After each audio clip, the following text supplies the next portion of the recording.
Hello everyone, welcome to Arisha's mom cooking and blog. হ্যাঁ, blog video তো অবশ্যই দিব, যেহেতু সামনে ঈদ। সো আমাকে অবশ্যই অর্ডারই করতে হয়। সো ড্রেস যেহেতু অর্ডার করি, তো এখানের কিছু কিছু ড্রেসের ডিজাইন আপনাদের সাথে শেয়ার করি। যদিও ওই পরিমাণ সময় আমার নেই, কারণ খুবই ব্যস্ত আছি।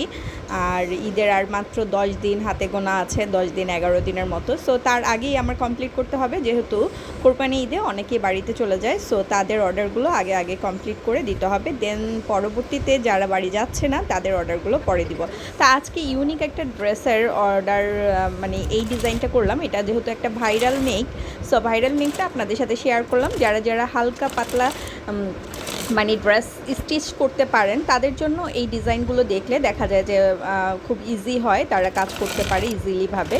সো আমিও ড্রেসের ডিজাইনটা আপনাদের সাথে শেয়ার করে ফেললাম। আর আমার ভিডিও আপনাদের কাছে কেমন লাগে, যদি ভালো লাগে অবশ্যই একটা লাইক, কমেন্টস এবং একটু কষ্ট করে যদি একটা করে শেয়ার করে দেন, তাহলে আমার জন্য ভালো হয়। আর আপনারা চাইলে আপনাদের ফ্রেন্ড লিস্টে যারা যারা আছে তাদের এই পেজে ইনভাইট করতে পারেন, এতে করে অনেকেরই উপকৃত হবে। সামনে যেহেতু এসএসসির একটা ব্যাচ কমপ্লিট করা হচ্ছে, মানে মেট্রিক বা এসএসসি এক্সাম অনেকেরই আজকে শেষ হয়ে গেছে।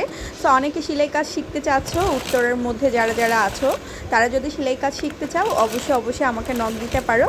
আমি সেলাই কাজ শিখিয়ে থাকি বাসায়, অথবা আপনার লোকেশনে যদি ব্যাচ রেডি করা সম্ভব হয়, তাহলে সেখানে গিয়েও সেলাই কাজ কমপ্লিট করে দেওয়া হবে, শিখিয়ে দেওয়া হবে। সো কোর্স ডিটেলস জানতে হলে অবশ্যই ইনবক্স করতে হবে।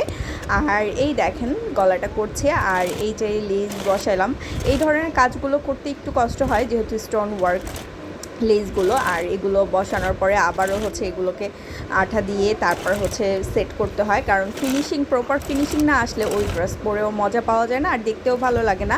আর যখন আপনি পরবেন, তখন একটা ড্রেস যদি পরার পরে মানুষ সুন্দর না বলে, তাহলে সেই ড্রেস কষ্ট করে বানিয়েও বা লাভ কী। আর আমি বানাই মোটামুটি যে ড্রেসগুলো দেখা যায় একজন পরলে আরও 10 জন আমাকে বানাইতে দিতে আসে, যেহেতু অর্ডারই করি। সো আমি ওইভাবে করি, ড্রেস রেডি করার ট্রাই করি, যাতে দেখে আরও 10 জনের ভালো লাগে, তারা আমার কাছে আসতে পারে। তো এইভাবে করেই কিন্তু লিঙ্ক বাড়ে বা অর্ডারই বাড়ে, যেটা আমার নর্মালি হয়ে থাকে। একজন একটা ড্রেস বানানোর পরে তিনি অনায়াসে 4 থেকে 5টা কাস্টমার আমার কাছে নিয়ে আসে। তো যাই হোক, ভিডিও ভালো লাগলে